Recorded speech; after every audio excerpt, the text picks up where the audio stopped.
You call me to it's the high the level. Raise up it. What if you had a choice? A choice of joining a line or a choice of making your purchases online? What would you choose? While you ponder on that, the National Lotteries Authority has provided another purchasing option. All their games are now available online. Yes, Grenadians! From wherever you are, purchase your favorite daily and jackpot type games using any electronic device. Register on the NLA's website at www.nla.gd. Top up your account and enjoy online lottery gaming at your convenience. We're taking shopping comfort up. Several notches. But the choice is yours. Join a line or buy online. NLA, make your dreams come true. You call me to it's the level, high the level, raise the level, up it.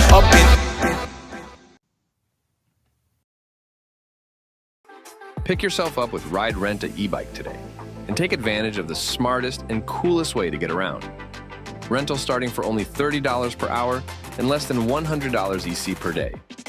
Zip through traffic, save money, and look awesome doing it. Check us out at the Esplanade Mall today. Visit us online at ridersebike.com or give us a call at 473-422-1011. Your wallet and the planet will thank you. Ride Rent at Ebike.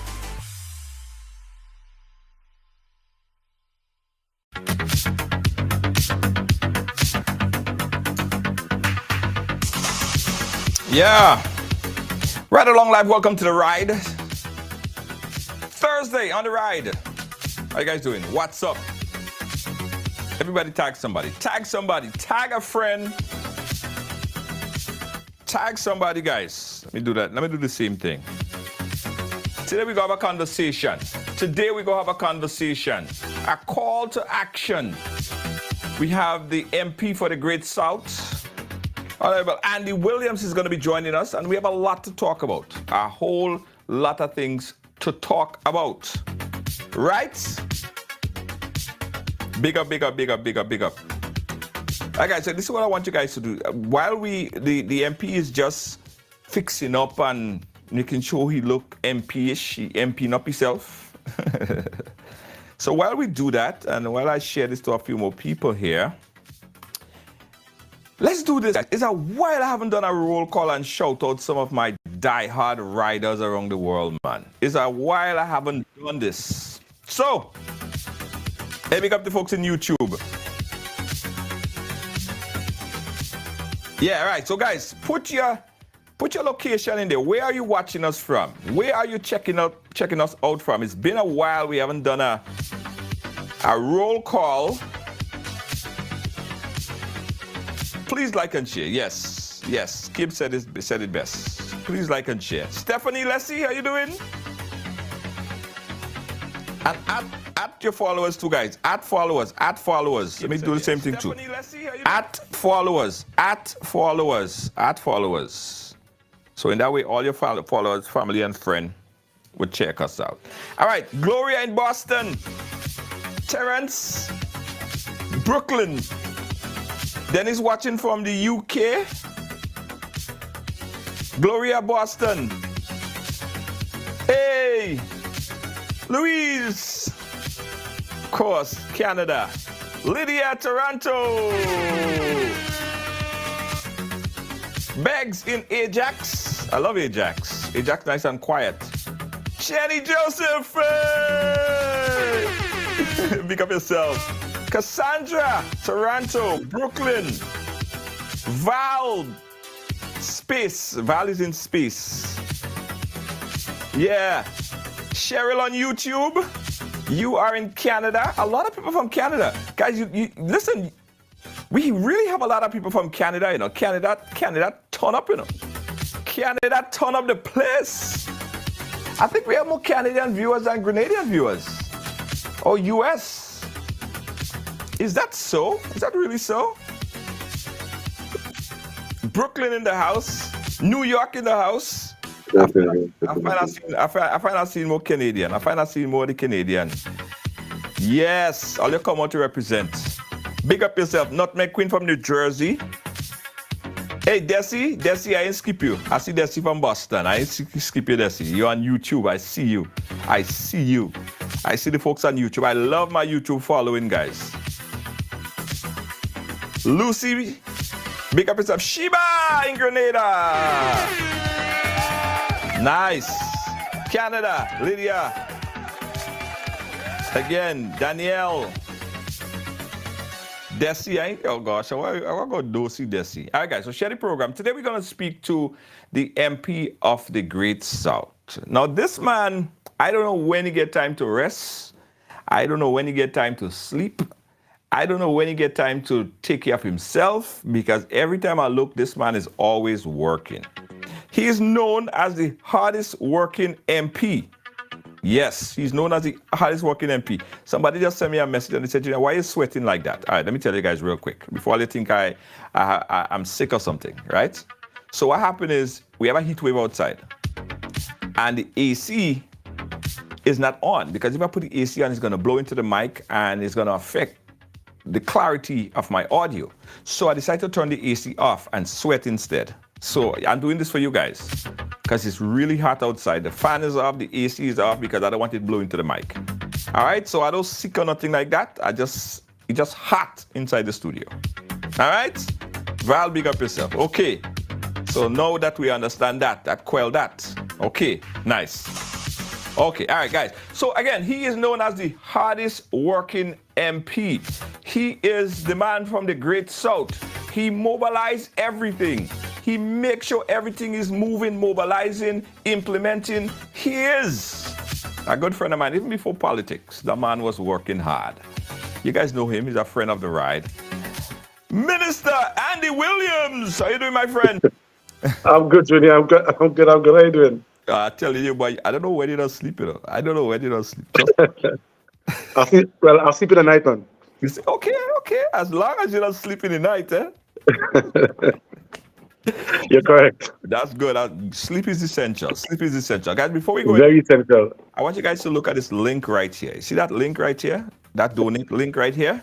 This donate link right here, if you point your phone to it at any time, it will take you to that pay.gov.gd, right? Because we are talking about providing as much aid as possible to the people in Carriacou and Petit Martinique and everyone affected by Hurricane Beryl. It's needed, it's necessary, right? So that link right here, right there, this one there, that's what we're going to use to take you to pay.gov.gd. Again, welcome here to the ride, Minister. Hi, Junior. Yeah, man. Hi, Grenada. Let me tell you something. How is Grenada, by the way? Grenada is good. I mean, we have some challenges here that we're trying to overcome. Since after the Hurricane Beryl, it has been kind of tough, but we are trying our best. And Grenadians are known to be resilient people. Mm-hmm. And that is just what we do. That is who we are. And we will continue to be who we are. We do not let the odds define us. Right? We determine our own destiny. And it is true that we are trying our best to overcome, right, this situation that we are in now. Right. And yeah. Minister, you went up to Carriacou. No. You didn't go there yet? No. What okay. Actually, I'm planning to go to Carriacou tomorrow morning. Okay. Because we have a national cleanup in Carriacou. Right. On Saturday and Sunday. Yes, big. Yeah. All right. So let's talk about the hurricane and the effect that it had. Yeah. On the parishes to the north. Let's talk about St. Patrick. I know you were there. You were doing that cleanup there last week. Tell us about the effect that Hurricane Beryl had on these parishes up to the north. Well, what we found was that the main damage also was done to the north of the island. Let's see the north, St. Patrick's and Carriacou. Right. So last weekend we did a cleanup drive in St. Patrick's, and I got the opportunity to really see the damages and so that was done in St. Patrick's. And Junior, I could tell you it was a lot. First of all, let's talk about agriculture. Mm-hmm. We had a lot of our nutmeg trees and cocoa trees and so being destroyed as a result of the hurricane. You had fields of nutmeg trees and cocoa trees just on the ground, and we saw even some fruit trees also. The root stem was rooted out. They were they were on the ground. They were just And Junior, I'm talking about like large trees, man, not kind of small trees, like large trees, right? So the impact it had on agriculture, it was, agriculture took a hit in the northern part of the island. And so you're talking about the spice trees and our fruit trees, and all of these were gone. Actually, there was a house where a gentleman, he normally do agriculture, and so, and he had a tree in the back of his house Right. that just fell over on the house and Yeah. damaged the roof and everything. While we were cleaning, someone told us about it, and we went to his house and cut the tree down and everything. And interestingly, we had some volunteers who were out, and they are builders. And immediately they went to the guy's house, they saw the damage, and so that what it was done, and they volunteered to come back and help him this week, right, to repair the house. And that's so and things like that. We have to really commend our young men, because sometimes when it's a negative, we tend to talk about it all the time and what's happening to Grenada and all these things. But the positive, we tend to overlook it. And I really want to commend these young men for, first of all, coming out and clean, and secondly, lending a hand. As they say, a friend in need is a friend indeed. But also, Junior, let me just take this opportunity to thank the Ghanaian people for coming out last weekend. We had probably over 1,000 people coming out to clean. Wow. And I'm talking about coming out from all the south and so, coming into the northern part of the island to clean. We had truckmen, we had men with excavators, with bobcats, backhoe, just name it, coming out and seeing how they can play a part in the process. We also had a guy called Brent. He have a food truck normally by the tunnel in St. George's. Yes. That's where you meet the tunnel. Yes. He volunteered. He brought his food truck in St. Patrick's at the car park, and he volunteered to cook for the whole day. He did breakfast for the volunteers, and he did lunch for the volunteers. So what we saw was the community spirit, Junior, coming back, and people coming out to assist. And that is what we want, because let's not fool ourselves. Government cannot do everything. And Grenada doesn't belong to myself or Deacon Mitchell, the Honorable Deacon Mitchell. It belongs to each and every one of us. So the fact that people are coming out to play their part is really impressive, and this is what we need. And that is what I mean when I say that we are a resilient people. Yes, we have a hurricane, but that wouldn't put us down. And let me just say something again. Sometimes I look on Facebook and I see all the negative comments, and so that could, that is being put out there. And I'm saying sometimes we have to sit back and thank God for his small mercies. Thank God that Grenada was not hit also to the extent of Carriacou and PD Martinique. Because what happened, Junior, and Grenada, if that impact that we had in Carriacou and the north was all over Grenada, Wow. It means that none could have helped the other. True. So, right. So we have a lot to be thankful for, and and when we dwell on the negative things, we get more negative. When we see the positive, Junior, in things, that is when we can rebuild even better and faster. And that is what I want us to dwell on. So for me, I will always dwell on the positive. We see Grenlec working hard, trying to restore back the power in different areas. I want to thank Grenlec for that. You see the Flow and DLSA working hard again to bring back the telecommunication service. We have to be thankful for that, right? We see Junior and Grenada farmers even getting up. Some farmers start to plant already, Yes. right? So we have to be thankful for the small things and try and be positive in this time, because sometimes your positive energy can rub off on someone, and that could be the difference between someone staying down or rising. And for me, I would always try to push the positive. I just implore us to do that also. When you look out at all this devastation, I heard that Shanty Mel, there's something like about 20-something, 30-something houses there that's damaged. You look at these other places, even St. Andrew, they are damaged. Do you look at all this destruction? Where do you start? Where do you start to put things together to rebuild? Because you can't think about rebuilding yet. There have to be a process of it. Where do you start? What's your thought process when you see all this devastation and destruction? Well, first of all, let me just report. I've spoken to the parliamentary office in St. Patrick West, and they reported to me that over 200 houses got damaged in St. Patrick West. Right? I haven't had a figure for the East yet, but for the West alone, over 200 houses got damaged. So, Junior, where do we start? First of all, that's why we did the national cleanup last week. Because sometimes when you have a disaster, just looking at these debris and so in the way, it's a psychological thing. Right. So the first thing we do is to try and clean up the area, get people mind into thinking, you know what, we are getting there. You know, we are heading towards something. That's why we are taking it to Carriacou also, because Carriacou, you have dead animals, you have garbage, you have the old galvanized and so, and every time someone gets up and they see that, it's just a memory of what happened. So let's erase the memory. Let's clean up the place. Let's get it to, you know, a place where we can start to work with. What we have done, Junior, at a Ministry of MIT, we are speaking to the Prime Minister and so about it, the Minister of Infrastructure. What we have done, we realize that if a lot of the builders follow the building code that we have in Grenada, we could limit on the amount of damage is that we have. Right? And I'm saying that if we follow the building codes, a simple thing as a boathouse. Right. What we see is that people build these houses without adhering to the building code. Right. Hurricane straps, strapping the house to the pillar, right? And using all the braces and so on the inside, braces to the rafters, to the house. If all these things were followed, we could minimize the damage. When you have a natural disaster, sometimes it's out of your hands. But what you can do is to try to minimize the damage as much as possible.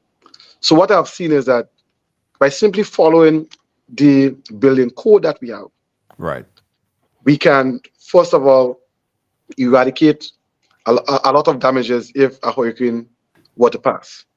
So the first thing we have to do is to, in the building back process, is to ensure that people follow the building code, number one. Number two, we have to get our builders trained, right? Impact on them the knowledge that is needed, right, when they are building. And there's a saying that goes, what gets done is what gets checked. And we have to have assigned people going around inspecting buildings as fast as we are putting them up. Because, you know, we say we're going to build, for example, like build better. But I just want to say, you know, sometimes we think that we have to invent the wheel, but the wheel is there already. Right. And if we just stick to it, what we have seen that over the years, people have been building anyhow and basically not adhering to their building code. And what you have, sometimes you see all these houses and so that's on the ground and got destroyed. When you look and see the practices and so on, and you know the building, how they build it, there's a lot of deficiency in the building method. Right. So again, we don't have to reinvent the wheel, but it's there. We have to just enforce it. And as a government, we will be looking to do that. So our ministry is blessed to have some professionals and engineers and architects. And we have come up with, first of all, we started with the lower income first. You have the lower income houses that people have, which is the boathouse. And we came up with a plan from the pillars to the flooring, to the sides, to the rafters, to the roof, a detailed plan as to what builders should do and what method they should employ in the building process. Right. As simple as it looks, if you do that, you are talking about building houses that can withstand wind of approximately 150 miles per hour. Right. Right. And Junior, I could tell you, and I could bet every Canadian, if we start doing that and we start paying attention to that and we enforce that, when a hurricane pass or a storm pass, there'll be minimal damage. So again, sometimes we think that there's a saying, who are to eat a food and a food and a food. Right. Sometimes we have to go beyond eating our food and try and do things the proper way so that we as a country can benefit. Because every time you have a hurricane and you have to go and, and build back all these houses, it costs money. 200 houses, let's say by $50,000, just a small average. Yeah. That's $10 million. Yes. 10 million. Yes. If we were to spend a little more time and we put a little more effort into building these houses properly, we can save $10 million and put that in doing something else. So that's how we have to start a thing. That is a transformation process. And I'm just talking about the lower income houses. Right. We have something called Project 500, which we will be looking at to see how we can expedite it as quick as possible. That's where, again, we target lower income houses, concrete. And, we will try to, that's what the houses will be built in a faster way, stronger with more modern methods. Right. And, some of the roof will be concrete and all these things. So at least when you have a hurricane, you don't have to worry about your roof going. Right. So all these things we are looking at, we want to act swiftly, but we want to take our time and make sure that whatever we decide on is a proper thing. Because we don't want to do something now and quick, and 2 days down the line, we will be back to square one. Absolutely. We have to do things different. We have to even look at things like, for example, like in Carriacou Junior and Grenada, start putting our lines, our electrical lines on the ground. On the ground. Yeah. It may cost more. It may cost more now.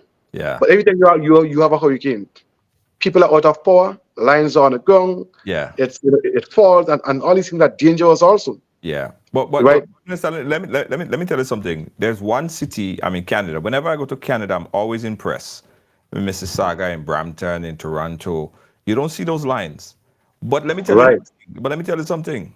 Yeah. New York, which is New York, and people think it's a great New York. When you walk, the kind of idleness I don't see they doing with the power lines. They're running power lines through trees, all kind of stupidness. Right. So the way to go, as you rightfully said, is to have those lines underground because it's not going to affect your power in terms of a hurricane. That is a definite way to go, I believe. Yeah. It may cost more, but is a good idea. Exactly. But it may cost more, but check it out, Junior. Every time you have to go and repair those lines and get the poles and everything, it costs. But if it costs you more now, it's a one-time cost that you don't have to pay again. Right. So you can have 10 hurricanes coming and you're safe, right? So all these things are things that we have an opportunity now to do. And our Prime Minister, listen, we are blessed to have a Prime Minister as Honorable Dickie Mitchell. This man is very forward thinking. This man is beyond Junior his years.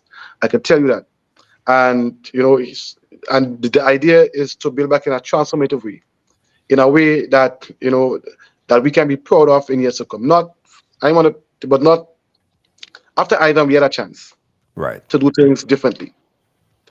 Right, we have a chance now again, and I'm saying we have to make use of the chance, not just talk the talk, but we have to put our actions where our mouth is. And as a government, we are the one that should be leading the charge and leading the way in the building process. Also, today, let me just say that we had a group of people coming from the US.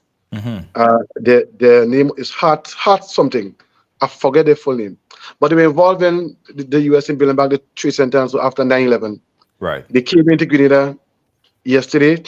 They are in Carriacou now, and they are looking to assist in the building process. They will be spending at least 6 months in Carriacou. They are working. They have their funds, and they will be trying to build back as much as possible, concrete and with modern building techniques. So, and again, what we want to encourage, Junior, is this, and Grenada. Sometimes when people try to come and assist the island, what we did, they get pushed back. And they can't seem to talk to somebody. They can't seem to even make contact to volunteer their service. And so that means people that is experienced in the field, that work all over in the US and all these places and so, and want to come back and give to their country. And I'm saying what we as a government will be doing is to encourage that. We want to encourage that because we would like people to come and assist in whatever way they can. Right. And what we will have is a conversation to see exactly if it lines up with our idea.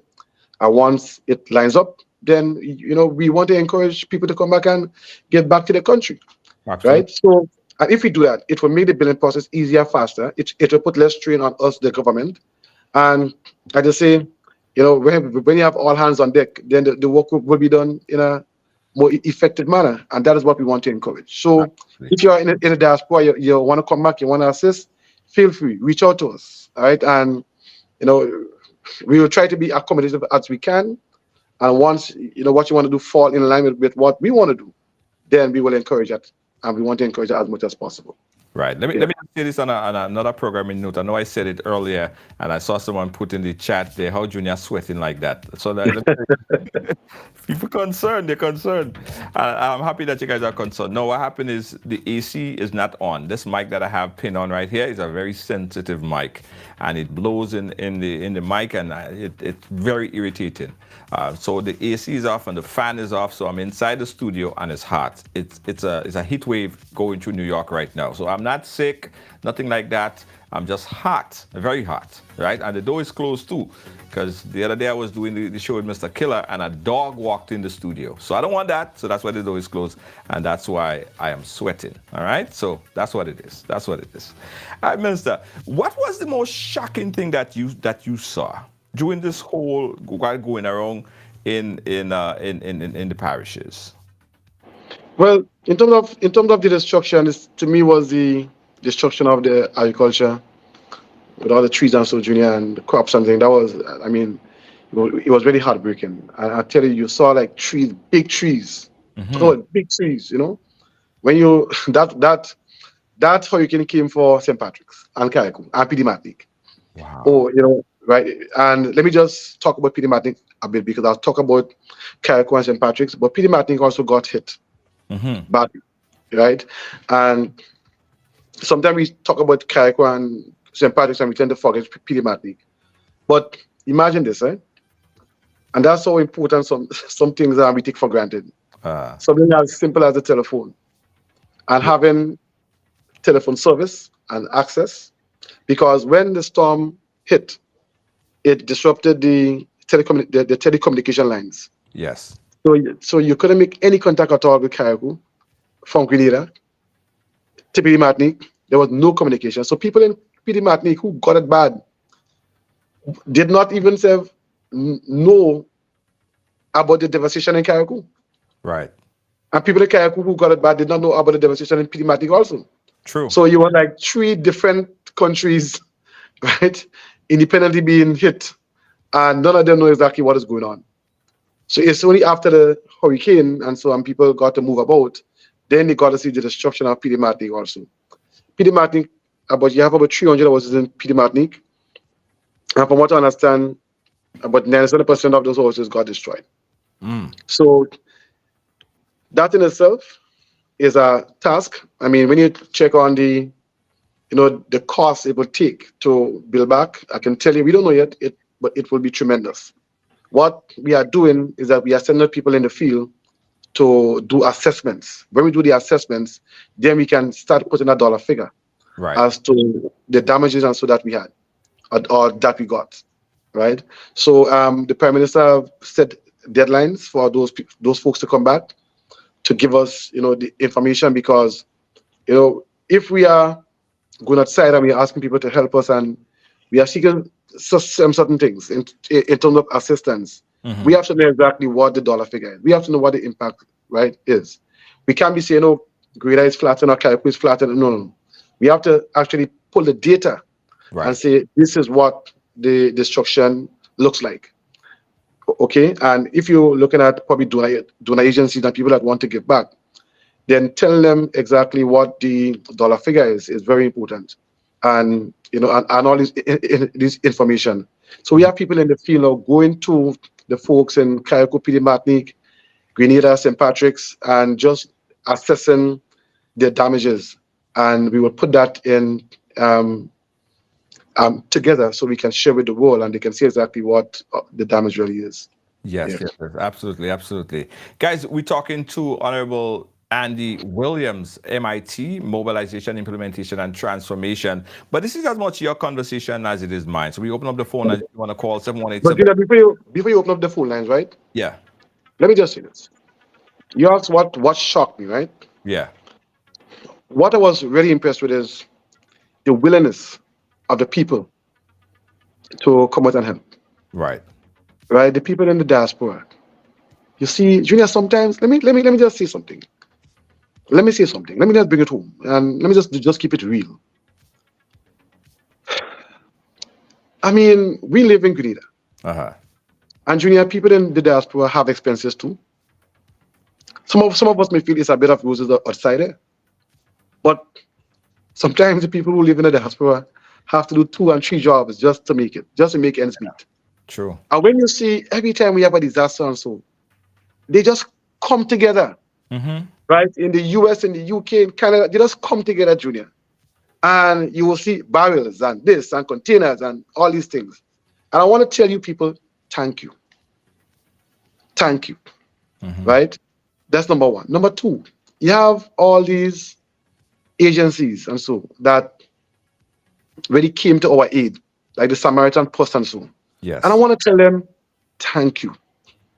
You have people who selling the barrels and containers and so on from all over. And Junior, we have to say thank you and not take these things for granted. Not to have like if we are privileged, like if the people supposed to give, they don't have to give. Right. But when you see people coming out and giving from their heart and who want to come to Grenada, who want to come and help. And so we just have to say thank you very much. And if you ask me, Junior, sometimes we think riches is money. Riches is not money. That is what you call rich or riches. When you see you are in a situation and people can come out and help you, Junior, that is what riches is really about. True. When Junior, if you are sick today and no one could come to your aid, you are not rich, right? There's a saying that some people are so poor, money is all they have. True. Right? And I just want to really thank everyone who contributed in any and every way. Some people went up to Carriacou to cook food and all these things, and you will see people helping, and so and it's just a joy to see that. Sometimes it takes something like this to happen for us to see the good and the love in people. Yeah. And I just want to say, folks who are on the live, folks who are hearing me, folks who contribute, even emotionally, and even with goods and whatever way you contributed, I want to say thank you. And what you have given to us is really appreciated. Yeah. And that is a positive that I want to dwell on, not the negative. Because Right. sometimes when you have a natural disaster, things don't always happen or go the right way. You have mistakes. You're in a disaster. People don't think right. People just, their head is not straight. So to dwell on that to me is not the right way to go. But I want to dwell on the people who came out, right? Who came to the front. You didn't have to come to the front, but you came to the aid of us and the people in need. And for that, I really say thank you very much. I want to touch on this because this came across my wire, and I'm seeing people talking about it. I know we want to reflect on all the positive things and all that stuff that's happening. But I saw this, and I want you to clarify this for me because I don't understand it. I heard that throughout the hurricane, throughout the storm, a few people tried to make their way to one of the Chinese houses and was turned down. How true is that? Well, to be honest with you, I'm not sure because I was not there. I was not, up to now, haven't been to Carriacou yet, right? But I've heard the stories. I'm not sure if it's true or not, But Junior, all I can say is that when you have a disaster like that, you're looking for, you ever see a man drowning, Junior? You're looking for something just to hold on to. Right. Right? And that is why it's so important for us now to really show support to the people of Carriacou and Pidimatick and the north of the island. Right. That is why, Junior, we have to, the Chinese version is only maybe 100. You're talking about 10 times that of people losing their house. And that is why we have to now join forces with the people of Carriacou and Pidimatick and the north of the island to see how we can get back, these places into a state of normalcy. Right. So it would take much more than that. So for me, arguing about the Chinese origin now doesn't put us anywhere. Right. What we have to do now is to ensure that we put our best foot forward to help our people in a sustainable manner. That is what we have to do. And I am committed to do that. We are committed to do that. And the efforts in Carriacou that will be starting tomorrow will not take 1 day or 2 days. It may not take 2 or 3 months. It will take more. But we have to start. Right. And when we start, we may be surprised as to how quickly we can build back. But not just build back in a normal way, but build back in a better way. Absolutely. And that is what we want to do. Absolutely. We got a caller on the line. Let's go to the phone line right now. Caller, you're live. Where are you calling us from? Hi, good evening. I'm calling from Boston. Boston in the building. Yes, Boston. Yes. Minister Andy, I want to publicly say to you that I love you, I appreciate you, and I thank you for all what you have been doing. And Thank you very much. So I want to put a smile on your face. Are we now Well, going to again, jealous, eh? Grenada to Carriacou? Sorry? Is that all that stuff that's You happening? want me to repeat that? Yes. Yes, repeat that. I said, good evening, Minister Andy. No, we heard that part. I want to publicly tell you. Oh, yeah. Okay. I want to ask him, and I want to put a smile on his face. Are we now going to build a bridge from Grenada to Carriacou? Well, that good question. Very good question. And I will advocate for that. I will advocate for that. And I see no reason why we can't do it. Eh? You have to give Flying Fleet some credit when they do that. Eh? But exactly. yeah. But good. I mean, no. Listen, good question, right? Good question. Because before the hurricane, let me just tell you, Grenada, Carriacou is my favorite. I love Carriacou. Yes. And if you have a bridge from Grenada to Carriacou, that will be so good, not just for travel, but for economic activities also. Yeah. You can have tourists coming to Grenada and just driving across to Carriacou some hours, and Yeah, man. So that would be yeah. And if we can build bridges all over the world, there's no reason why we can't build one to Carriacou. But listen to this, and that's a chance even just for economic activity, because if you have a bridge going to Carriacou along the way, you can have certain businesses set up there. Yeah. That people can benefit from while they're on the going from Grenada to Carriacou, from Carriacou to Grenada. Yeah. So that in itself is a business opportunity for someone. So I am for it, and I will even advocate for it too. When Flying Flint said that a few years ago, people laugh at him, and how people. Yep. We got another call on the line. Caller, where are you calling us from? Hey, good afternoon. Hey, good afternoon. Good afternoon. Where are you calling us from? How are you, Minister Andy? Hi. Good afternoon. I just want to offer a little few words of comfort, please. Yes. The best way to shut up the naysayers is to put your head on the ground and do what is to be done. Shame them into silence, because from all the reports that we get it. I had a friend who went to Carriacou. They came from the States on a missionary trip, and they went to Carriacou. And she called me and said to me, she said, you in Grenada, you don't know what's going on in Carriacou. Right. She said it is worse on the ground than what's seen on TV. Yes. So I just want to encourage you. I listened to the Prime Minister today, and I agree with what he said. You don't want help 2, 5, 6 months from now. You want the help now.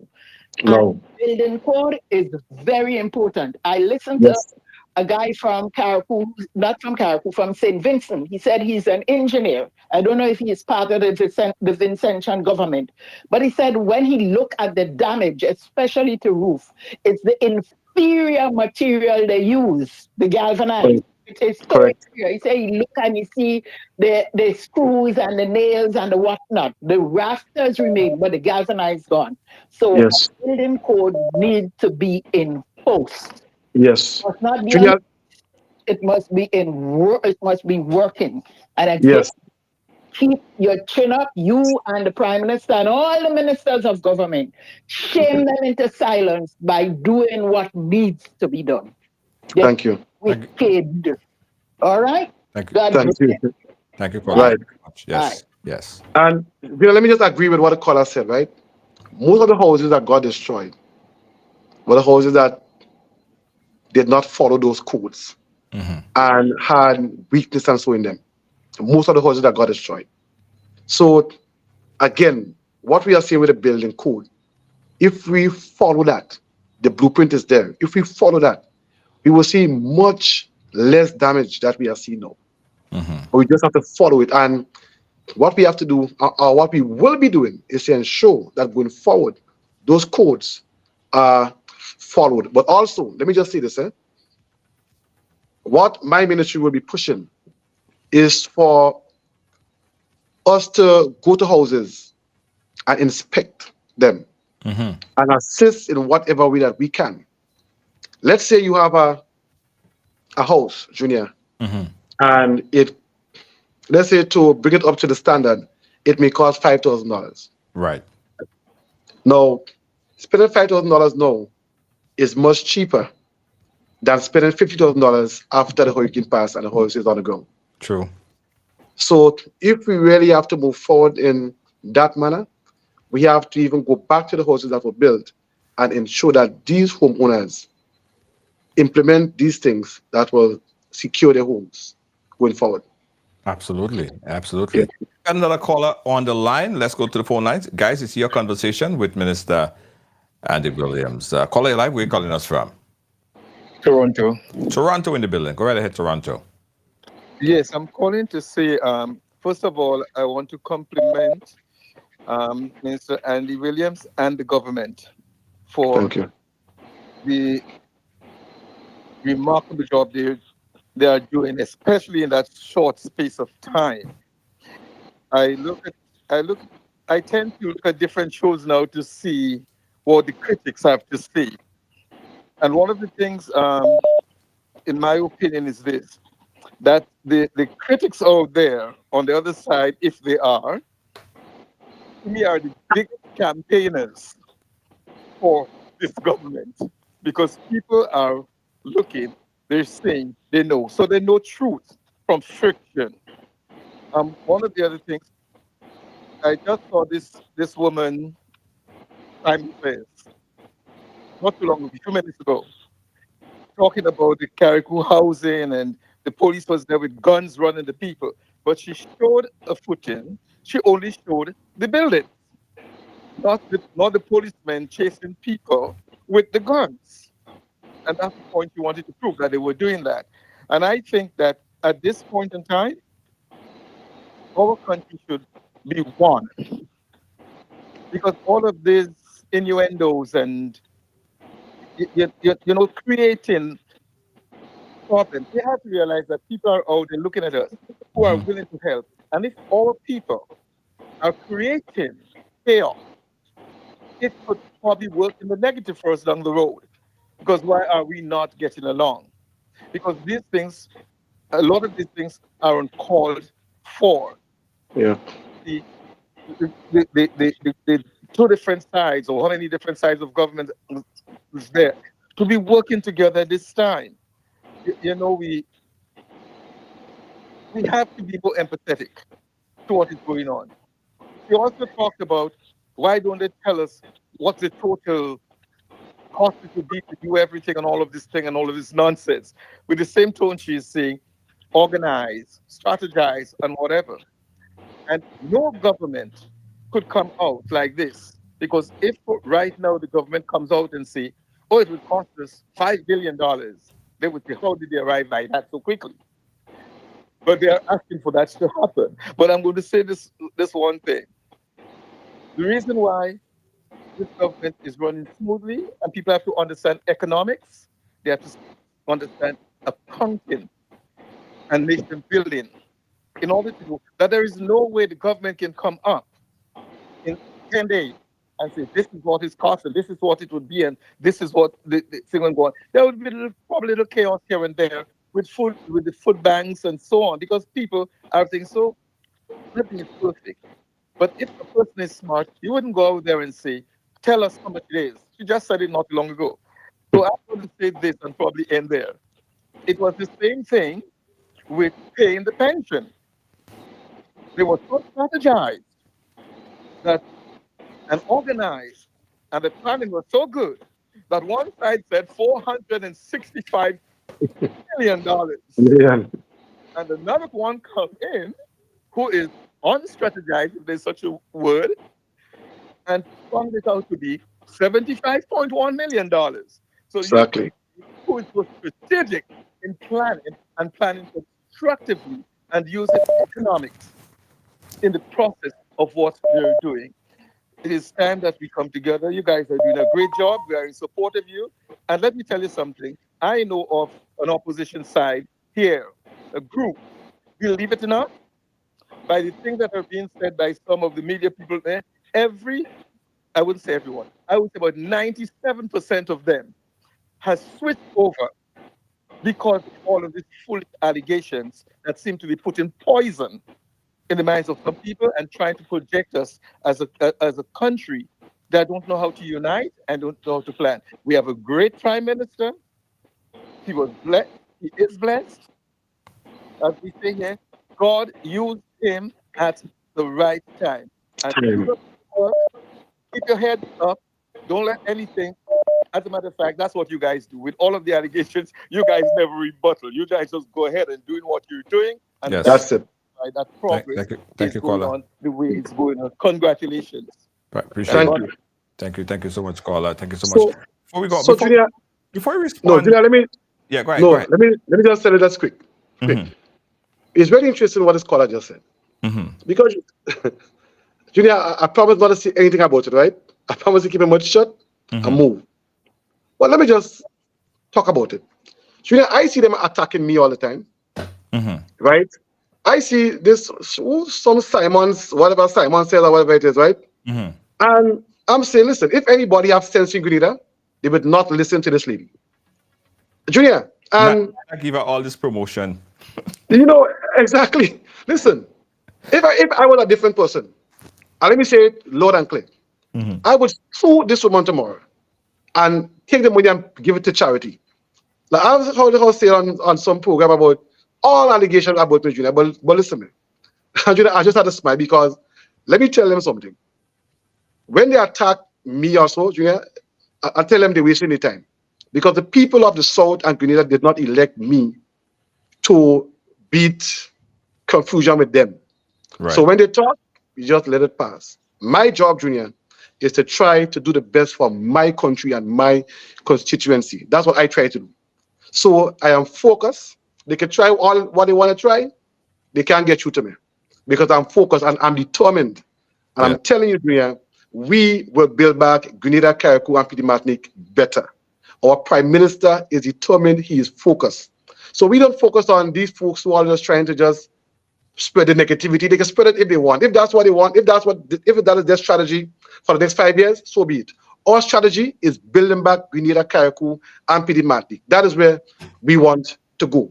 And the truth is that Grenada told us, NDC, the NDC government, to a higher standard than any other government. And we know that. So we are up to the task. So you will see us not attacking anyone.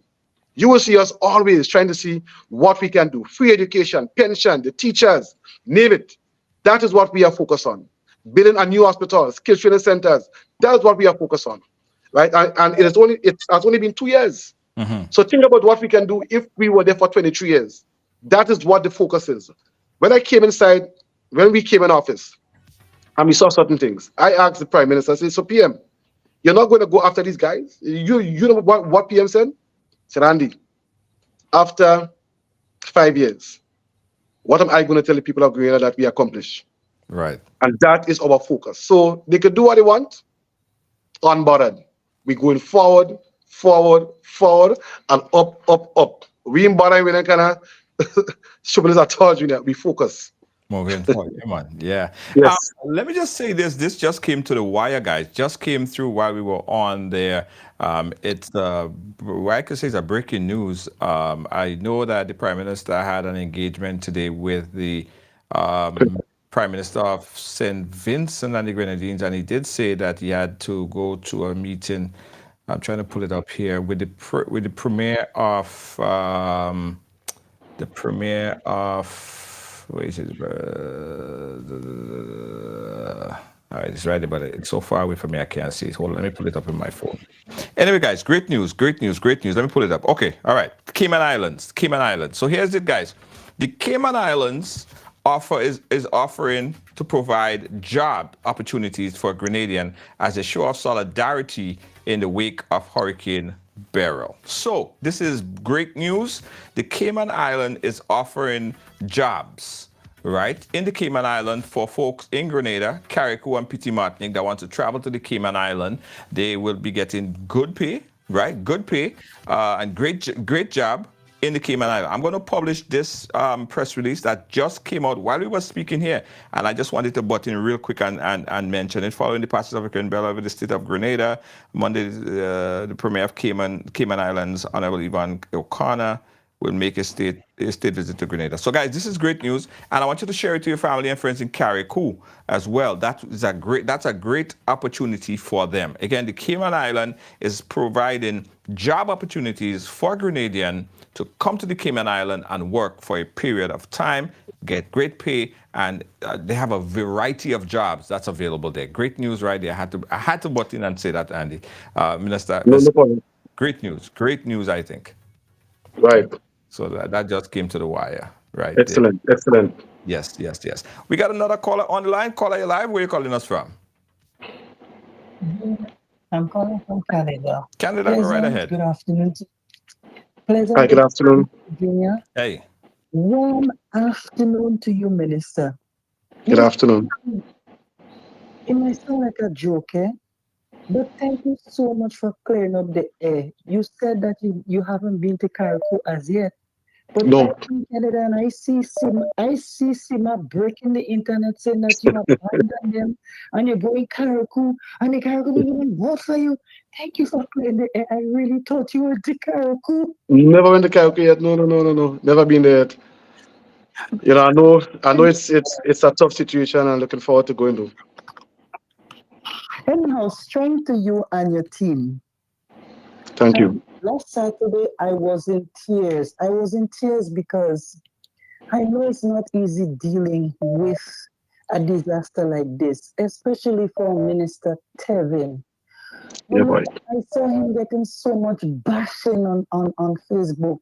And people forget that the man they're bashing, he lost his home. Just like every other families in Carriacou. He was homeless like every other family.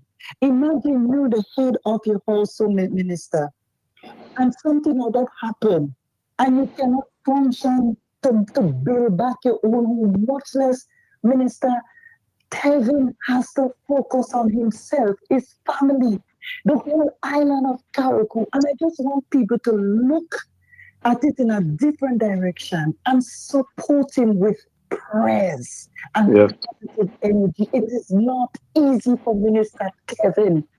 I know that he's having sleepless nights also like everybody else. I pray that Grenada will pull through, embrace him, help him to stand so that Grenada will recover at a faster pace. Thank you. Yes. Thank you so much, caller. Thank you so much. Good point, caller. Good point. I could tell you Tevin really had it tough. Junior, before the hurricane, we were speaking and everything was good.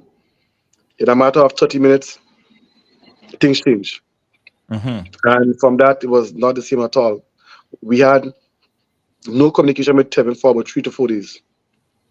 Mm-hmm. Right? And, when we heard him, we were so happy to hear him. But I can tell you, Tevin is a fighter. Mm-hmm. Junior, let me tell you something. I'm greedy that. If you're in a corner and you want someone to fight for you, choose Tevin. Mm-hmm. This man does fight for the people of Carriacou and Petit Martinique like no other.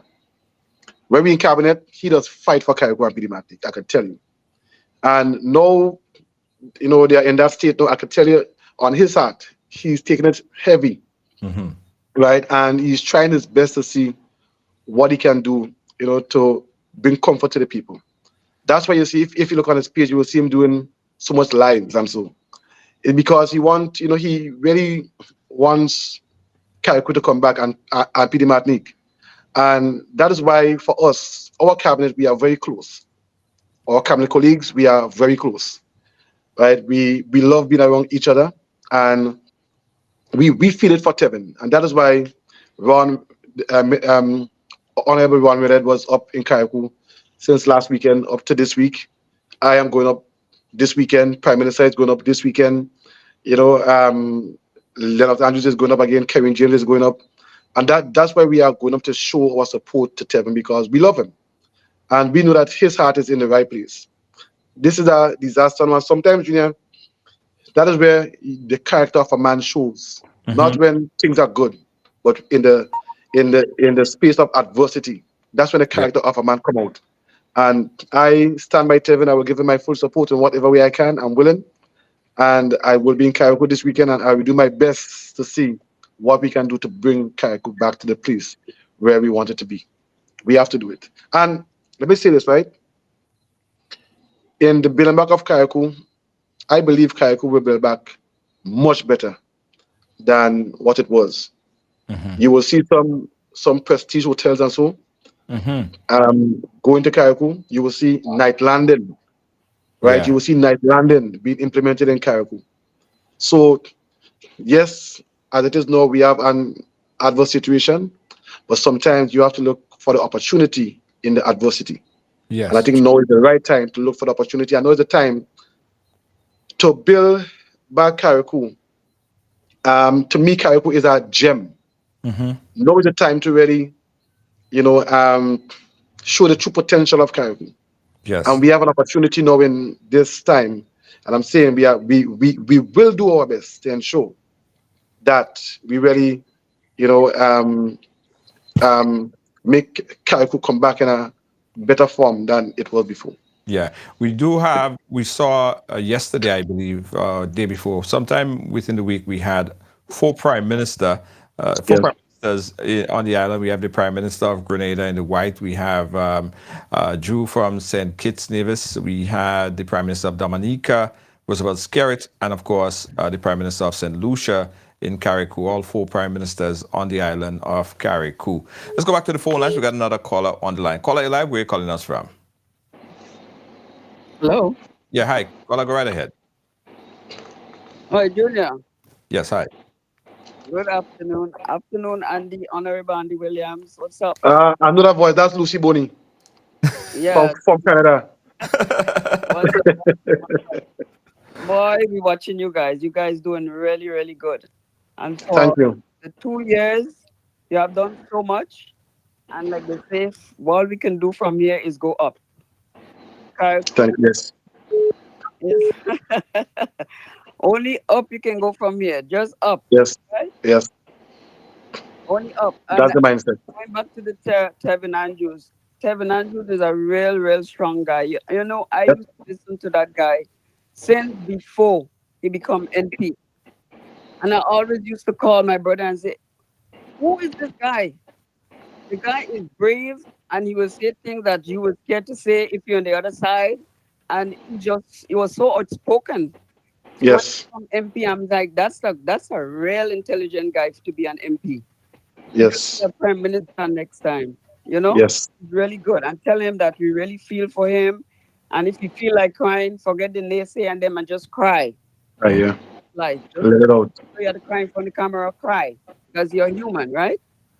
Yes. And, some people is asking Andy how he didn't reach in Carriacou yet. So it's now they want to kill Andy because St. George's, they say, what's about St. Patrick? Right. You can't please everybody. You can't. Yeah. True. And yes. I want to pick up Ken Jones for clearing up a lot of stuff for us, because when we get confused, just listen to Ken Jones and your head is clear. Yeah. Right?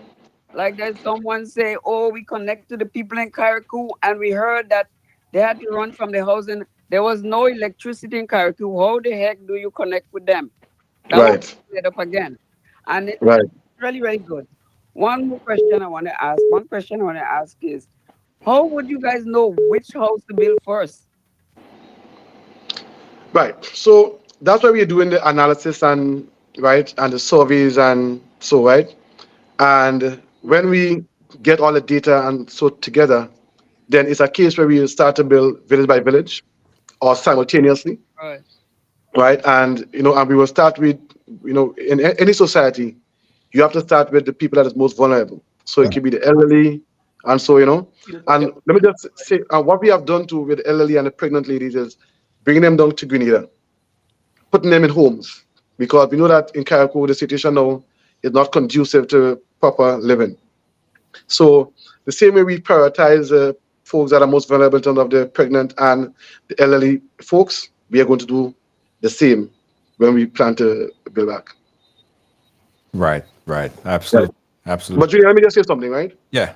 You just showed a photo with all the prime ministers from different countries coming to Carriacou. Mm-hmm. Sometimes, and Julia, this is what you get when you build connections. Remember that the Prime Minister Deacon Mitchell came into office, right? He was not in politics before. So you have to build allies, you have to build connections with people. And sometimes when he travels, you hear people saying all sorts of things. If he stayed in Grenada, you think he could have built all those connections? You have Canada, you have all these prime ministers in the Caribbean, you have Ghana, you have all over the world, people are calling in and reaching out to him to see how they can help. And when you are in this position, you are supposed to build connection with people as a prime minister. So sometimes we tend to think, or we tend for people to influence us who think narrow-mindedly, right? And we have to think bigger than that, because you never know when you may need those contacts. And it's the contacts that he made, the people who interact with him. And once you interact with the Honorable Dickie Mitchell, you know he's a man of substance. He's a man of, of ideas and forward thinking, and people will love him. And that is the contact that he built over the last 2 years, Junior. That is where he's able to tap into resources now and to reach places, right? So that we can now benefit from that.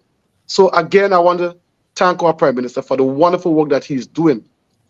He is in it. Junior, this man is not leading from the back. He's leading from the front. From since the hurricane hit, he has been communicating with the people on a daily basis.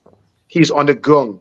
He's in the trenches where everything is. He's seen the devastation. He told me, Andy, when he went to Carriacou and he saw how Carriacou was, he almost cried. He told me that. He was emotional, you see? And that is a man that is not shying away from anything. He is hitting it head on, right? This afternoon, we had meetings. He had meetings to see, right? The focus is on how we can build back the northern side of the island, Carriacou and Pidi. And that is where his focus is. So I'm saying we cannot major in the minors. We have to major in the majors. And it's due to the connection that our Prime Minister built over the years. And people see how wonderful he is and where he's taking Grenada. That is what influenced people to come and see how they can assist. And Junior, I wanted to just say to Grenadians, guys, it's important for us to be positive. This is the only way we can build back faster and better. We have to have a positive mindset. All the folks who are getting paid to spread all the propaganda and the negativity, don't take them on. Don't even listen to them. Right? Sometimes you have to be careful of what you put inside of you. You have to be careful of what you let enter your body and enter your spirit. You have to be careful what you let enter it. Try and fill your spirit with positivity and with hope and faith. With that, you can move mountains. With that, you can reach places that ordinarily you would not think you can go. So it's important for us to not bother with the naysayers and all these things. And now, Junior, I would like to even recognize the NNP government for they were having with the toilets and the food and so. And I want to recognize them for that. Sometimes when we have a disaster like this, we don't have to play politics, but we have to recognize every good deed. Right? So, and again, and if you can get anyone and everyone to come together and see how we can contribute to and help our brothers in need at this point in time, I think that is the way we have to go. And that is the right thing to do. Absolutely, absolutely. We got another caller on the line. Caller, you're live. Where are you calling us from? Hello, good night. I'm calling from Grenada. Grenada, go right ahead. Okay, good night to you, Junior, and good night to Honorable Andy Williams. Good night. First of all, I would like to compliment the government on such a wonderful job for the past 2 years. Thank you. I listened at the campaigns. I listened to Honorable Andy during the campaigns, and I think I'm impressed with his work. I think he works tirelessly. Sometimes I ask myself, does this man really sleep? I mean, he works like non-stop, and that is a wonderful thing for Grenada. And I think this government is doing a great job. I think they are trying. Just imagine 2 years and so much they have done in 2 years. I just want to admonish to you all that do not listen to the naysayers. I think you all are going forward, and we are going forward. Grenada is rising. You can feel a different atmosphere in the air, and I think that you all continue with that pace you all going. I think you all will make Grenada a better place. Just continue doing what you all doing. Stay focused. Don't listen to the naysayers. And like I always say, Andy, I'm so impressed of your work. You always do a wonderful job. Grenada is proud of you. You are doing an excellent job. Congrats to you, and continue taking Grenada forward. God bless you. Thank you. Thank you very much. Brother, listen, Mr. Andy, you're one minister that get praise on all sides. I mean, no matter where, people always recognize you for the hard work that you do. You're genuine. You're a genuine brother. But let me just say this, right? To be honest with you, Junior. No, I didn't plan to talk about that, but let me just talk about it, right? Can I get emotional or can I speak about it now? But mark my words, right? I will not die a rich man. I will never die a rich man, because I believe that God placed me on this earth here to do one thing, to help people. Right. So my heart, even from my business hotspot, my heart, Junior, is always with the ordinary man. How can I help him? And now I'm into politics. You may be surprised that I don't think I do enough. The amount of people that reach out to me, sometimes I just can't help everyone, and it just hurt my heart. Right? I just try my best, but sometimes I just can't help everyone. Right. But that is me, and it doesn't matter which side you're on, because at the end of the day, sometimes I think people kind of lose track as to the true purpose of life. And if you were to go with their direction and go their way, you will not help them to really see the big picture. So for me, my focus is on how can I assist people, how can I help people. That is my focus. And it doesn't matter where I am, I will be the same. If you now listen to me, if you want to see me on a daily basis, you will see me by the shop playing a little domino with the guys, not with the big boys going and drink. No, I'm not in that. I would always be ordinary Andy. You just want to call my minister.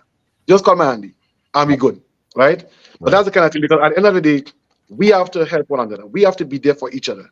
What matters in life is not how much money you have at the end of the day.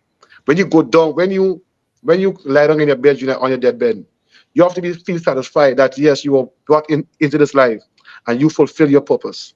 And every one of us have a different purpose in life. Everyone does not have the same purpose. It's like a tree, right? You have a tree. A tree may look beautiful, but you have the stem, you have the branches, you have the leaves, you have the fruits, you have the flowers, and when everything come together, it makes a beautiful tree. Right. And that's what I do life. So we all have different parts to play, and it is important that we find our purpose in life and to go in that part. And when you do it, it will not be work, because for me, politics is not work. It's fun. It's what I like to do. Right. So I get up in the morning, I'll be sleeping in the night, thinking, what do I do tomorrow? Who do I assist tomorrow? Where do I go tomorrow? And that's what is it for me. So when the naysayers come and they say what they say, Junior, it doesn't bother me, because I know that is not my purpose to answer them. My purpose is to go in the line that God wants me to go, and in the line that would benefit someone. Right. Now, you're right.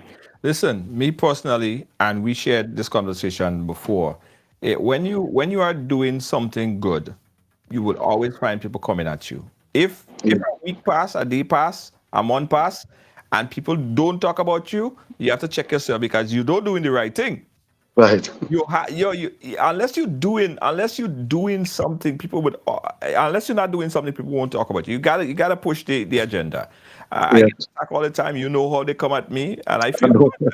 It's like a badge of honor. Like Lynn, they're talking about me. They're criticizing me. That means I'm doing something good. Nobody pelled big stone at a green mango. You know, Yeah. Correct. is, but I mean, everybody from side to side, no matter who, they always commend you on your hard work and dedication, and that would take you that would take you far.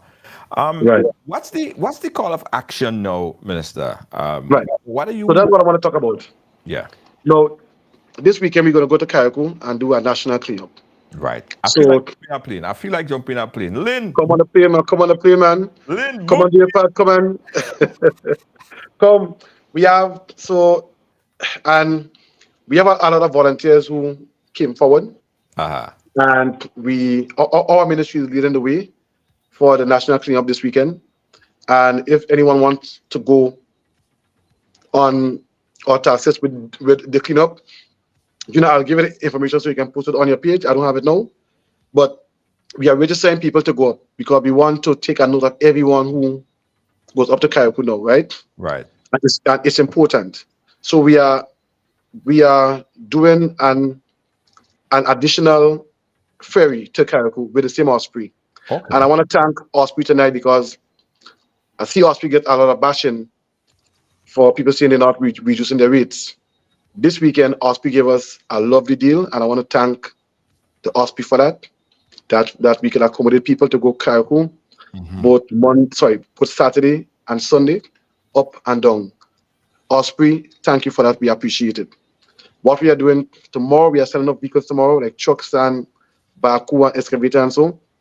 So if you have any trucks and you want to volunteer, we are putting it on the table be tomorrow. You can call our ministry tomorrow, and we can tell you exactly what to do. But we need more trucks. We need more everything. We need more heavy equipment because the more we have, the more we can do at the same time. Right. So Saturday and Sunday is the cleanup for Carriacou, where we're gonna. So solid waste is involved. The Ministry of Infrastructure is involved. The Ministry of Health is involved. The Ministry of Carriacou PD Martinique is involved. We have private citizens is involved, and that's the idea. So it's just a time when we're going to come together again. St. Patrick was successful, and now we are going to Carriacou and PD Martinique, and we know it will be successful again. So I want to call on everyone. If you're interested in going to Carriacou this weekend, I'll give Junior the information. Yes. We'll post it on the page. You can call our ministry. Saturday morning at 6, we will be leaving port to go to Carriacou, clean Carriacou, do what we have to do, leave Carriacou 6 p.m., back down to Grenada. Sunday, same program again. And again, when we have people who last week and this week provide food and lunches and all these things for us. And again, we thank them. And we have some people again this week that will be doing the same. So it's a collective effort. It's a time when we show who we are as Grenadians. We are resilient. We do not let the odds define us. We define the odds at the end of the day. So I want to encourage everyone, let's go, let's make a difference. Let's not just be the mouth to criticize. Let's be the mouth or the person to make a difference and to lead by example. And this is the essence of life. That's right. That's right. So listen, I particularly want to and have to touch down in Carriacou, but over the past a week and a half, 10 days, I had to make a decision. And my decision was, would I be better able to mobilize the support here for the first 10 days or in Carriacou? And I thought that I would be here for the first 10 to 12 days, and then I'll move down to Carriacou and Grenada to help there.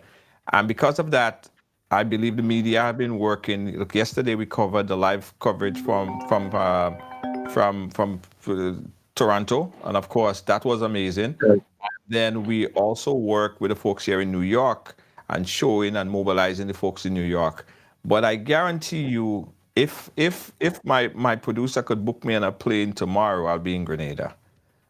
Because I have to be there with my people. I have to be there with Carriacou. I want to put boots on the ground in Carriacou. I want to be there. We got another caller on the line. Caller live, where are you calling us from? Hi, Junior. Good night. I'm calling from Toronto. Toronto, go right ahead. Minister. Oh wait. Hi, good night. I just want to say, I remember when you guys started running and they was complaining and said, "How are you young and inexperienced?" And I just want to say, the young team and the inexperienced team is doing a very great job, and I hope God continue to cover you guys and protecting you guys and walk with you guys in everything that you guys is doing. You guys is doing a great job. When I hear all the hypocrisy that they're saying about you guys on thing, although sometimes I go and I comment and I cause them under because I know you guys are doing a very good job. The good works and may God continue guiding you guys. And the young team, I applaud you guys. I give you guys thumbs up. All the key things, I am proud of you guys. The sad part Thank of you. I end the month. I'm sorry I didn't buy my kit for now. I would have come to help. But I'm coming to end the month and that is really sad. I really wish I was there to help you guys. And I want to say congratulations to all the volunteers. Thank you. Thank you. Thank you so much, caller. Thank you. So don't worry, when you come on there, we still have work to do, so you can join us. I'll be looking for you. Just reach out to me. Minister, I want to send up, I want to send up my little Okay. I want to send up my little buggy, right? Now my little buggy, Oh, it doesn't need any gas, right? okay. And you could put some stuff in the back there, man, and take that buggy out for you could run that buggy red, and you never have Right. I'll send up the little buggy up in Car. I could make it up there now. The buggy coming. No problem. No problem. And listen, Looking forward. on a personal note, I have to say thanks to MIT and the minister in particular, because when I was in Grenada, guys, I had to meet with the minister because I had this project I was working on for the past 6 months, and I had to go and basically, give the idea, tell the idea to the minister, and it was so much. It was endorsed by the minister, and I wanted to say thank you so much. And announce here to our audience, I know you guys been watching it on Facebook earlier today. We are getting ready to launch, guys, what we call as Ride Diamond. It's a ride share, right? You guys know Uber, you guys know Lyft. When you come to Grenada or you go wherever you travel, you jump on your phone and you just press and a car come and pick you up. We are creating a premier, top of the line ride share car service in Grenada. And let me tell you, it was nice sharing the idea with you, and I'm happy that you endorse it. And I Yes. really appreciate you for that. But let me just say this, right? The world is going forward, and we have to go forward with it. And when we see people come with brilliant ideas like yours, we have to endorse it. So some may say, "Oh, because Andy Junior." No, it's not that. If it's a good idea, a great idea, and it's a forward-thinking idea, something that that we have. Well, right now, I always say we're playing catch up because for the last few years we have not been really, how to put it, being following up with the trend when it Right. comes to technology, right? Yeah. So when we see something like that, we have to endorse it. We have to run with it, and we have to encourage people to come and invest and do things in Grenada. What we have to do again is not we as a government try to do everything, but we have to empower the private sector to invest and to do things and to move Grenada forward. Let's look at SGU. We thank Egg Matthew Gary for that. Egg Matthew Gary went down there with Mr. Mordecai, look at the land in Chublu, and left it up to Mr. Mordecai to develop it. The government didn't say let them own the university, and now we see the university is contributing to over 25% of our GDP. Yes. That's when you empower the private sector, right, to blossom, and that's what we have to do. We have to create a climate so that people can invest. We have to instill confidence in investors. Right. So they will feel comfortable to invest.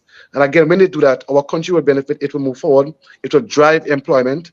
Let me just say this as I touch on employment. Unemployment rate in Grenada is about 12%. And employers now are crying out for workers. Right? And we even need to bring that down more to under 10%. Yes. And we even need, again, Junior, to start equipping our people to take the high-end jobs. This is what we have to start doing, and this is what we are even working on. Our three main priorities for this administration in this term is health, housing, skill training, and number 4, energy. That is what we have. That is our main focus in this term. So you'll see us making steps to build a new hospital. We bought the land already, and the Prime Minister and his team is engaging folks right now who have the capacity and the capability to build it. We're even looking at a national health insurance that will make healthcare affordable for each and every Grenadian. Important. And the world, is moving to that direction. Why are we staying behind? Why are we getting left behind? Right. So, and this is what I'm saying. There's no politics in that. This is when we finish, we have to leave here saying that we have made Grenada a better place for our children. Right. And this is where we have to go. Number 2, housing. Housing is an issue in Grenada. We have lands. We have to find better techniques that can make housing more affordable for the people in Grenada, Caribou, and PD Martinique. Skill training. Not everyone is academically inclined. Right. Some children are good with their hands, and they are good with skills. And as it is now in Grenada, someone go to NULO also when they perform bad in school. So you know what? But I ain't do good in school, so let me go NULO. Right. Why can't we have the bright kids going to NULO too? Right. Because at the end of the day, Junior, skill training is very important. Sometimes a man working in an office and a man working an electrician or something, the money this man making by being an electrician may be so much more. Yes. But how our society has it, if you're just in a jacket and tie and so, you are, it's perceived that you are making more and you're doing better. Right. But all I'm saying is that every job also has its advantage, and we have to start encouraging our children to get involved in skills.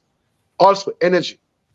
If we want to really move this country forward, if we want to talk about manufacturing and all these things, if we want to talk about standard of living and and cost of living, we have to address our energy costs. We are living in the Caribbean. We have so much sun, so much wind, so much water. Right now, Grenada, are we taking advantage of that? The answer is no. True. So we have to start taking advantage of that. We cannot waste our sun that we get every day. We have to start putting the sun into use. We have the wind, we have our rivers, we have the and all these things, Junior. So we even have the capacity to produce, to do geothermal, which is much more cheaper than the fossil. As it is now, every time gas price go up, the cost of electricity go up also. Yeah. So we are not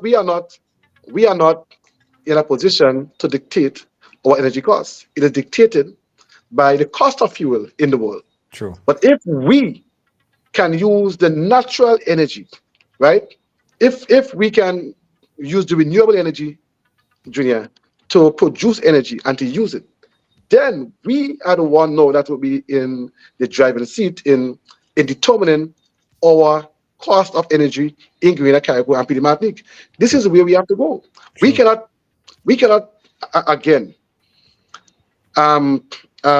supply Grenada with the same generators and all these things and so and going forward. If we go to put more of these things, then we are tying ourselves down for the next 20, 30 years to to all these fuel costs, because if we buy it, we have to make back our return.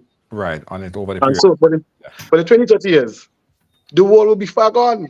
Yes. So we have to move in the same direction with the world. No, and again, some may say we are young, some may say we are not politicians or whatever it is, Junior. But this is not political country, and putting your country in a place that it can move forward with the rest of the world. Last thing, you have Singapore. Singapore, about 50 years ago or 60 years ago, was the third poorest country in the world. Now Singapore is the third richest country in the world. So we have to take example of these places, see what they do, and don't reinvent the wheel, but copy it, improve on it, and get the benefit from it. So we can move. That is what we have to do in order to move Grenada forward. And sometimes, as Grenadians, when people come from the diaspora and they come with all these ideas, we just say, watch them.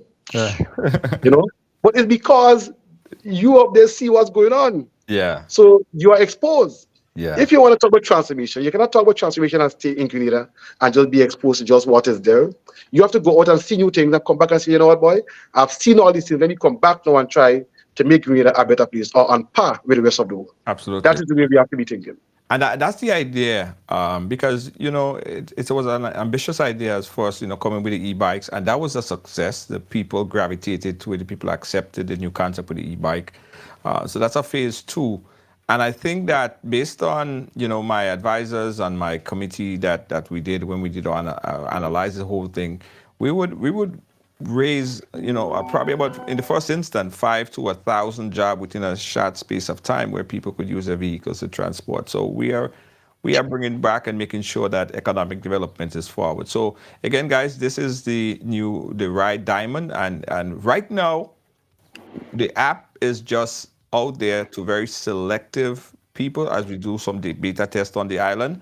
So we're looking for drivers that would be ready once we launch, that they would be onboarded. So if you're a driver, if you have a vehicle and you want to be the first to onboard in our first batch, we're going to put the link. The link is right there, so you could be a part of this. The customers, I know everybody asks me, so when I could download the app?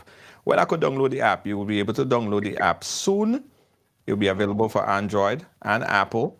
It'll be available. Don't worry about it. But right now, we're just onboarding some drivers, training those drivers, making sure that they adhere to all the principles that we're coming with. If it's diamond, it have to be reflexive. You have to be reflective of our community. You have to be grand. So Right Diamond is coming, and we thank the Ministry of MIT. When I sat with him, and I had to go and pitch my idea. It was no favors, guys. I had to stand in the line. I had to sit for a bit. I had to present my idea, and they love the idea. So I appreciate that, Minister, and I appreciate all the help thus far in assisting the business go forward. Thank you very much, Junior. It's a pleasure. Always. Yeah, man. Always. Thank you. Yeah, so man. much. Thank you so much. Any last word you want to give out before we wrap up?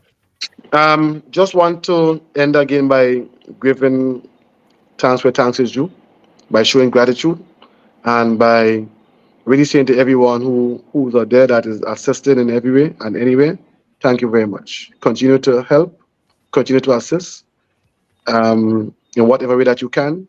It could be monetary, it could be physical, it could be energy, it could be love, it could be support, whatever way. In this time, that is what is needed. And we have to keep positive, we have to keep focused. Do not get distracted. Don't let anything. Do you know when you go to a horse race, right? Uh-huh. I've never been to a horse race yet, so I'll just tell you, right? Uh-huh. You go to a horse race, and on the horse, you have something that they put by like this. Yeah, the blinders. Right. Put it like this because if you take it off and the horse gives, it might go in the wrong direction. Yeah. So folks, always keep on your horse. What are you calling it, Junior? Blinders. Your blinders. Blinders. And keep focus. Keep focus. Go ahead. That's your eyes are in front of you, not in the back of you. Exactly. Not on the side. Exactly. If it was on the side, on the back, you could have, it's at the front for a reason. So let's keep focused. Let's keep moving. Let's build Grenada, Carriacou, and Petite Martinique to what it once was, and let's build it better, bigger, and better. And Junior, I know about rising from the ashes. Uh-huh. I had a business that fell flat on the ground, so I know what it's like not to have. I know what it's like to be down and out. In 1995, our house got burnt. It was burned flat. We had a DJ. We went to party, and when we came back, the house was flat. I think someone left a candle on. So I know what it feels like to have no roof on your head. I know what it feels like to get up the next morning and not knowing what move to make. Right. I know what it feels like to go and get a lodging by Andiba.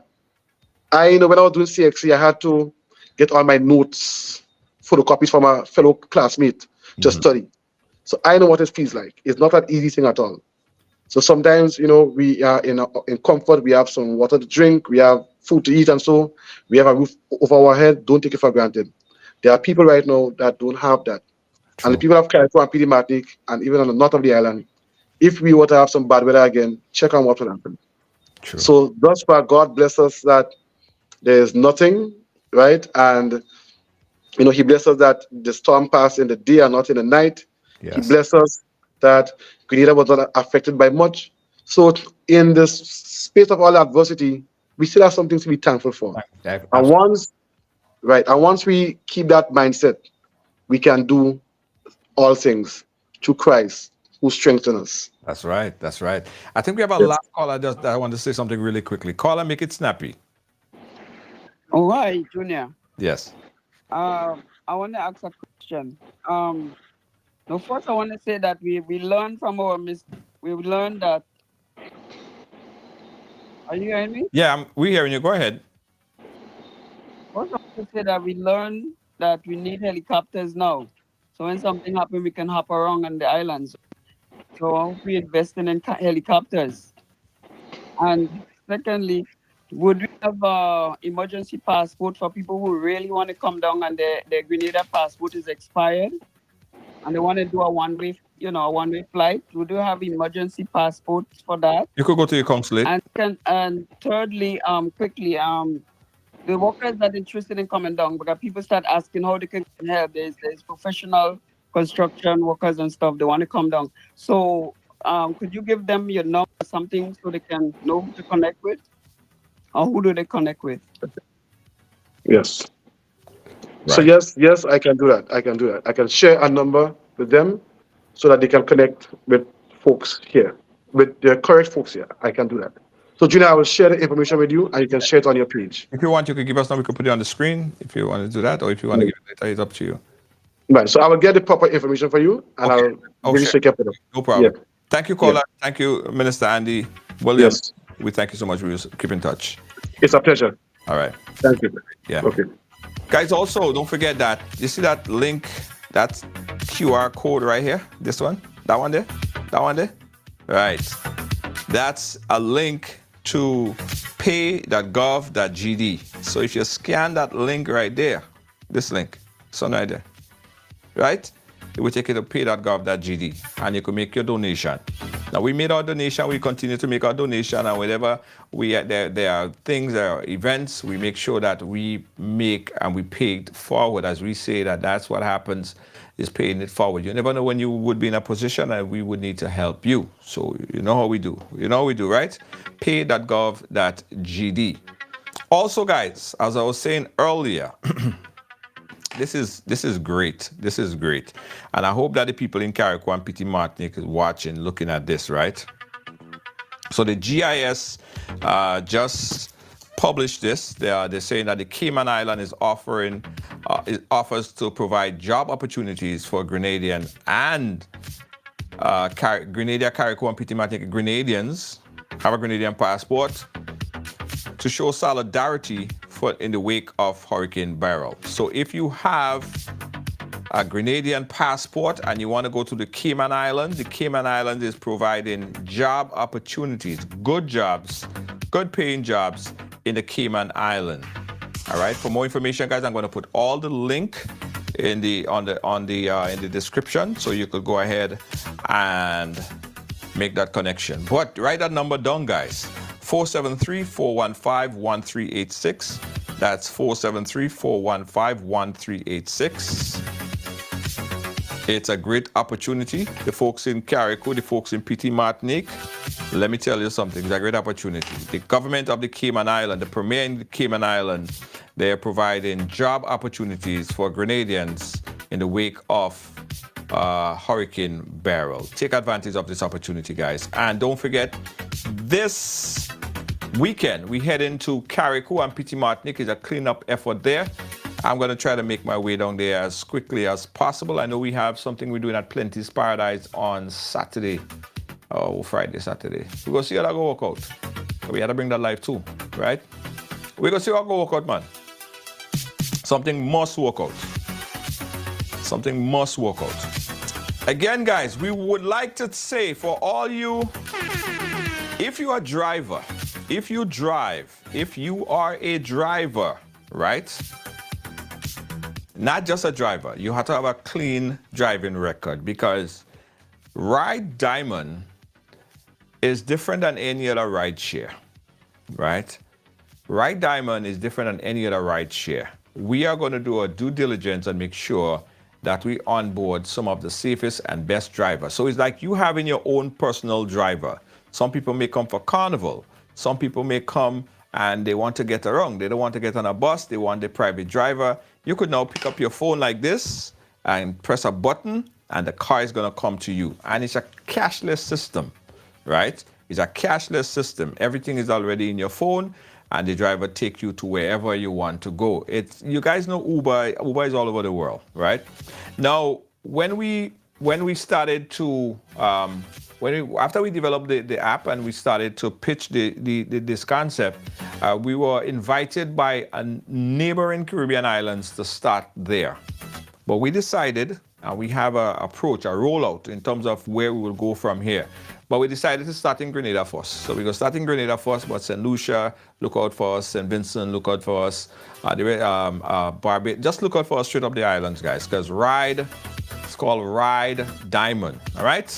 Really nice app, very simple, and it's going to bring a lot of monetary gain to some drivers, taxi men, bus drivers, cargo vans, trucks, even water taxi.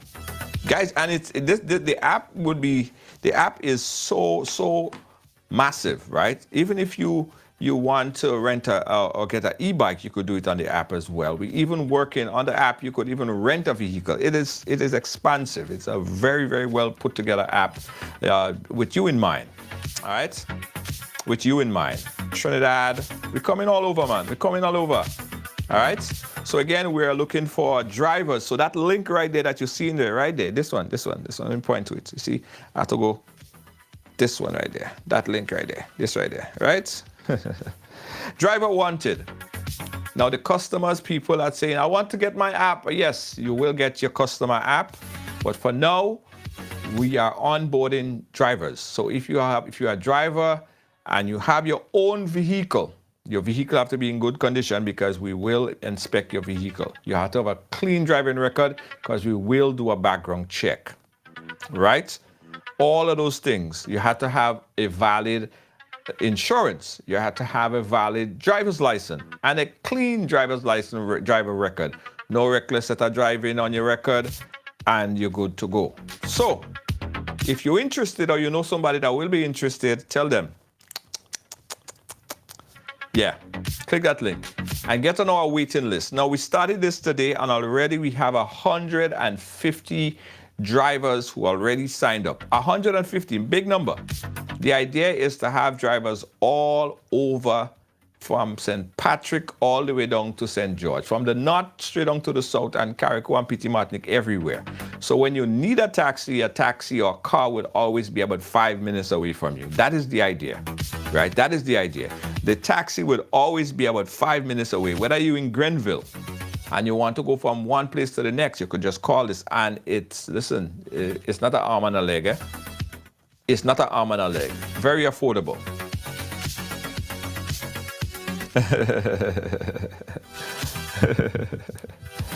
So guys, we're gonna tell you when you could download the app. Just a few people have the app and they're testing it right now and they're loving it. It's Ride Diamond. Right? So Canada, make sure you get the app. New York, make sure you get the app.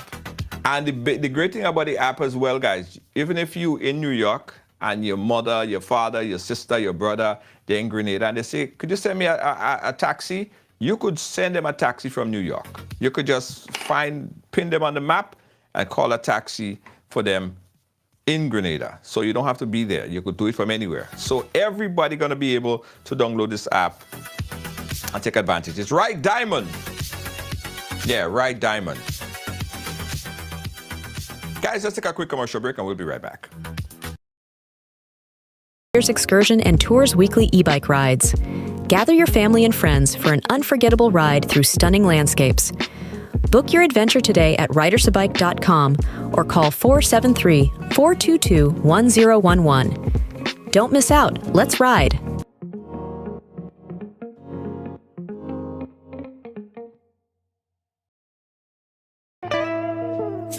I want you folks to play these 3 games from the NLA.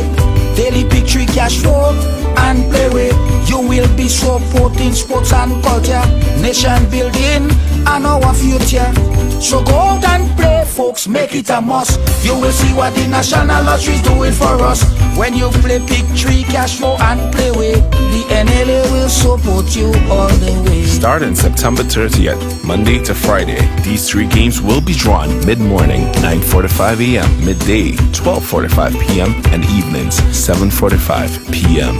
The National Lotteries, supporting sports, culture, and nation building. Sunday money day.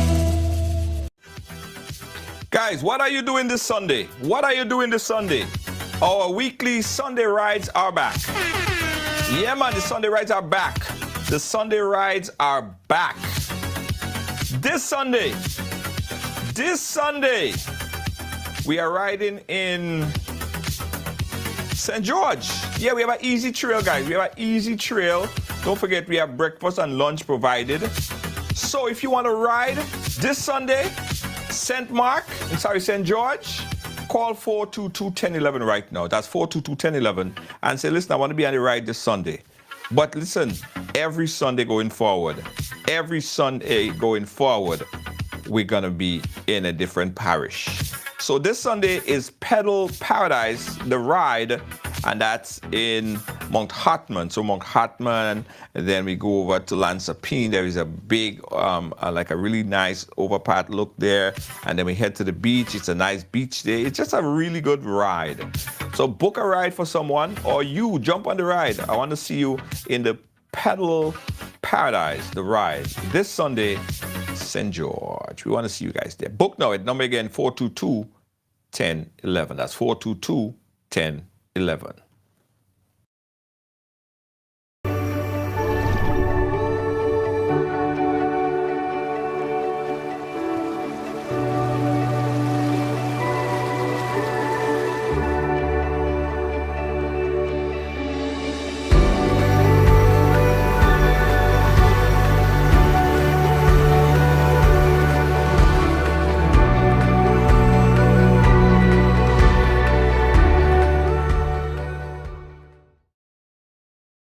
Today.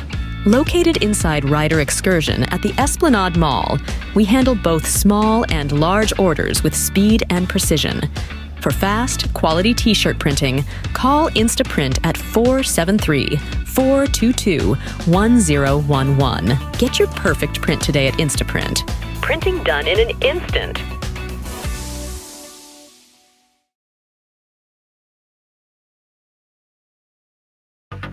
Guys, are you looking for a t-shirt printing company? I mean, quick turnover. I'm talking about like instantly. You turn your back and they have your shirt ready for you. Instaprint Grenada is here. Instaprint inside the Esplanade Mall. In fact, right there at the Ride Excursion Tour booth, right inside the Esplanade Mall. As you turn your back, Instaprint, you get your t-shirt printed. Whoop whap, just so. Whoop whap, whoop whap. Get your t-shirt printed with 2 locations, one in New York, one in Grenada. Grenada, 473-422-1011. That's 473-422-1011. Get your instant print on your t-shirt and more. Instaprint Grenada. Guys, I got to pick up Lenovo Bluetooth headphone. Get it right now inside the Esplanade Mall at the Ride Excursion booth. Get it right now. The Bluetooth Revolution. This is an amazing headphone, guys. You're gonna say, what I was doing all this time? This is the headphone you have to get. This is the headphone you have to get. Get it right now, and you're gonna be saying to yourself, why didn't I get this thing before? What? Guys, did you know that Ride Along Live is on Fire TV? Now seriously, did you know that Ride Along Live is on Fire TV? Now you may not know this, but it's there. If you go into your Fire TV app store right now and you type in Ride Along Live, guess what pops up? Whoop! right along live. You could watch all the previous shows. You could watch live shows right on your big screen TV. Lois just watch us on a 72-inch TV in her living room. 72-inch. That's why she just call me and tell me I have a booger in my nose and all kind of things. Because Lois does Marco everything because your TV is too big. That is our problem. So we are on Fire TV, guys. If you didn't know, now you know. Right on Fire TV. Guys, tomorrow I will be on the Wake Up Club with Kirk Sitahal. I'll be there tomorrow morning. I got a story to tell. Yeah, there's a lot of things that you guys don't know about me. And sometimes I can't share it. So tomorrow is that exclusive interview that you never heard before. So on the Wake Up Club, wake up early and you're going to hear my story. My story, because a lot of people don't know my story. Tomorrow exclusively on the Wake Up Club.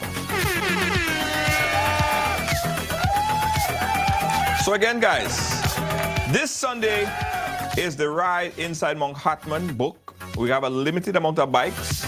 Get your bikes ready for Pedal Paradise the Ride. Pedal Paradise the Ride this Sunday inside of St. George. Call 473-422-1011. That's what we do.